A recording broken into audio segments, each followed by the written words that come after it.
Physicist J. Robert Oppenheimer led what was called the Manhattan Project to develop nuclear weapons during World War II. He is perhaps best known as the father of the atomic bomb. As time has passed, more details have emerged about his life. And as William Brangham explains, there are some new assessments of his role in history. We imagine a future, and our imaginings horrify us. Christopher Nolan's upcoming film, Oppenheimer, tells the story of the brilliant physicist and his intense work to develop the weapons that would help America win the Second World War.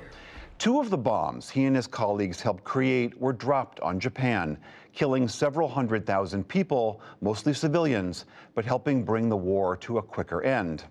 Afterwards, Oppenheimer expressed regret about these weapons and worked to stop their proliferation.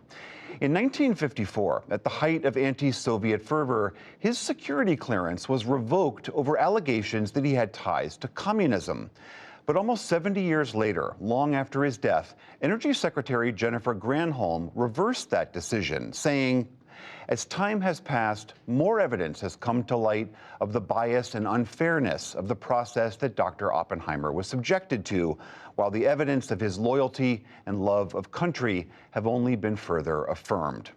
For more on this complicated man and his role in history, I'm joined now by Alex Wellerstein. He's a historian of nuclear weapons, a professor at the Stevens Institute of Technology, and author of Restricted Data, The History of Nuclear Secrecy in the United States. Professor Wellerstein, great to have you on the NewsHour. For those of us who are not familiar with Oppenheimer's work on the Manhattan Project, can you just remind us a bit of what role he played and how central he was to that? Oppenheimer was the scientific director of the Manhattan Project and the director of the Los Alamos Laboratory. And so in this position, he was in charge of all of the scientific decision making, all of the advising on the production of the bombs, crucial to the planning for the actual use of the bombs, and was credited as sort of the glue that held together this massive, sprawling new industry that had been built in unprecedented time in total secrecy during World War II. And we certainly know what those nuclear weapons did during World War II, and we are still living decades later with the specter of them, even in the war in Ukraine and Russia's saber rattling now. I mean, as you and others have written, Oppenheimer was a complicated and conflicted man. He built the ultimate weapons of mass destruction, but then also worked to limit their use. Is it fair to say that he grappled with the morality of what he had done? Oppenheimer, he's tricky because on the one hand, he always defended making and using the bombs during World War II. On the other hand, he thought that the appropriate response to having made and used those bombs in World War II was to make sure that they could never be used again, and that you might not want to make even larger bombs like the hydrogen bomb, which was 1,000 times more powerful than the weapons in World War II. And so on the one hand, he's does seem like he grapples with the ethics and the responsibility. On the other hand, he doesn't slot into easy categories of, pro-nuclear or anti-nuclear or anything like that. He's a tricky figure. He took really seriously all the dimensions of the entire problem and didn't see it as a simple one to be solved. He's famously quoted this line from Hindu scripture where he said, "Now I am become death, the destroyer of worlds." I mean, that utterance has been endlessly interpreted. What is your sense of what he was saying there? Oppenheimer's relationship to the Bhagavad Gita is pretty interesting. I mean, that's his own sort of idiosyncratic translation from a man who studies Sanskrit, principally to read the Bhagavad Gita. The Gita is a story about responsibility. It's a story about your duty to causes bigger than you and to the idea that a soldier is not necessarily the ultimate cause of the destruction that is caused by war. And so I am become death, destroyer of worlds. It's less probably Oppenheimer saying, I am death. It's more Oppenheimer taking the role of the prince in the story who has just been shown this display by this god, who the god is saying, I'm ultimately why people die. You're just the instrument. And so that's a very different sort of read on what Oppenheimer is going for there. It's less he is the god. It's more he is now being compelled by this new force, atomic energy, to be this instrument of destruction, whether he would like to or not. So interesting. So fast forward to the 50s. The country is racked with this fear that the Soviets are coming and that the communists are infiltrating everywhere. And he's accused of being sympathetic or in cahoots with the communists. Is there any evidence that was the case?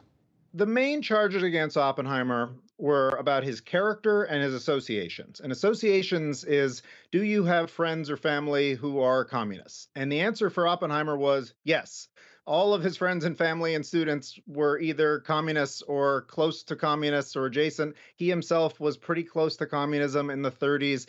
You have to put this in the context of the Great Depression, of what it meant to be, say, pro-civil rights in the 1930s. The communists were the ones who were often leading those charges. So a lot of what they were advocating for is not necessarily violent revolution or Stalinism or anything like that, but a lot of things that we would associate with progressive causes. But by the 1950s, the political winds had really shifted, and it was a pretty damning association to have your brother be a member of the Communist Party or your wife being a former member of the Communist Party and things like that. The accusations of his character were that basically during World War II, he did things that were, in retrospect, pretty irresponsible, including lying to security agents, probably to protect his brother.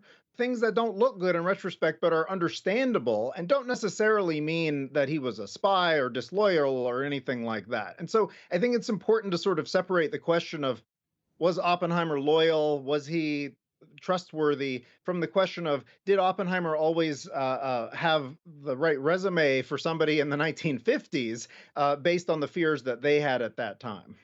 So the Department of Energy makes this sort of posthumous reinstatement of his security clearance. Did that surprise you when it came out? Oh, it completely surprised me. I knew that they had this requested. I knew that various administrations had thought about this, but it was surprising because the easiest thing for a bureaucrat to do is not do anything, right? There was no great public outcry or demand for this. There were ways you could imagine this being spun by enemies of the current political administration. There's not a lot of obvious need or gain. It's just sort of a righting of historical wrongs, which unfortunately is not usually a priority. So yeah, I was surprised. It'd be much easier for them to do nothing on this than to do something. And them having done this is them sticking their neck out a bit. All right, Alex Willerstein, historian and the Stevens Institute of Technology. So good to have you. Thank you very much. Thank you so much. So good to be here.